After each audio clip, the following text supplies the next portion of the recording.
Berapa ramai yang rasa ilmu dah cukup, tak nak datang lagi belajar. Siapa mengajar malam ni? Dia buat suara besar. Siapa kuliah malam di masjid? Oh, Ustaz Saidin. Oh, sudah tuan-tuan. Ana ni di Mesir. Dia di mana? Oh, ar-ra'ahu istaghna. Siapa yang mengajar di masjid tu? Oh, Ustaz Hambali. Apa yang dia ada, ana pun ada. Ini sombong ni tuan-tuan. Kita ni ada 9. Kalau kita datang majlis ilmu tahta, kita dapat 1, dah jadi 10. Tapi kalau kita 9, jenis tak mengaji dah, akhirnya kita kekal 9 sampai bila-bila. Duduklah. Kadang-kadang kita rasa kita tak layak jadi makmum. Tiba-tiba orang tak lantik kita jadi imam, kita pun tak semayang di masjid.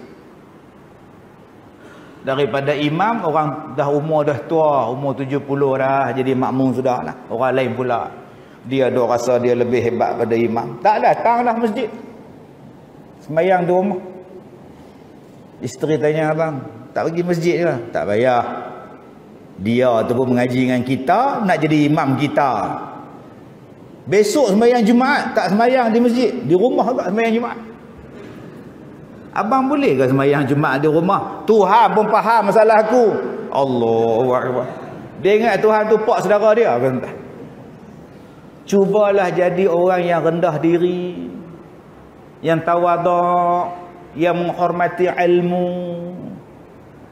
Tapi Abu Jahal ni tuan-tuan dah, dia ugut Nabi Muhammad. Kalau kamu masuk dalam Masjidil Haram, kamu masuk dalam hampir dengan Kaabah, aku pijak tengkuk kamu. Kalau kamu sujud depan Kaabah, batang leher kamu tu, kata Abu Jahal, aku pijak. Kamu jangan masuk. Jangan datang masjid. Ui, jahat gila Abu Jahal ni. Jenis manusia ni tak tahu nak kata apa tuan-tuan. Dia lupa inna ila rabbika ruj'a. Kaya ke, hebat ke, macam mana ke, semua manusia akan kembali kepada Tuhan. Maka Allah mula bertanya kepada kita, ara'aital ladzi yanha, apa pendapat kamu tentang orang yang melarang orang sembahyang? Tu dia. Rupa-rupanya tuan-tuan, ayat cerita tentang orang tak bagi masuk dalam masjid, sembahyang dalam masjid ada dalam Quran. Di Afrika dulu 2 tahun lepas masjid tutup. Tak boleh sembahyang di Afrika dulu. Budak-budak bawah 15 tahun tak boleh pergi masjid. Pergi supermarket tak apa.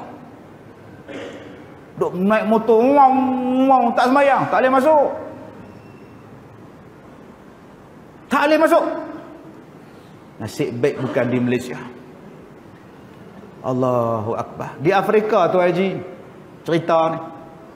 Masjid tutup. Awak kalau main masjid, mati. Dia larang main masjid.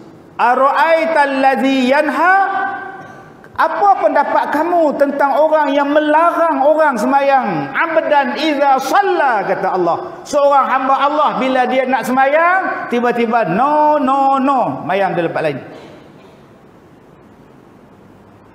Abdan iza shalla, bila dia nak sembahyang. Kamu tahu tak kata Allah, ara'aita in kana 'alal huda? Apa cerita kalau orang yang kamu nak halang sembahyang itu orang yang benar, tiba-tiba dia tak dibenarkan sembahyang dalam masjid? Apa pendapat kamu, kata Allah, ara'aita in kana 'alal huda? Kamu tak bagi dia sembahyang padahal dia tu betul, tak ke berdosa kamu? Au amara bittaqwa, atau dia orang yang mengajak orang untuk ke arah ketakwaan, tiba-tiba kamu tak bagi dia masuk masjid. Sebab itu saya awal-awal dalam kuliah saya tadi, saya sebut pada tuan-tuan, bila berlaku satu-satu benda macam itu, aku nak pergi semayang tapi tak boleh.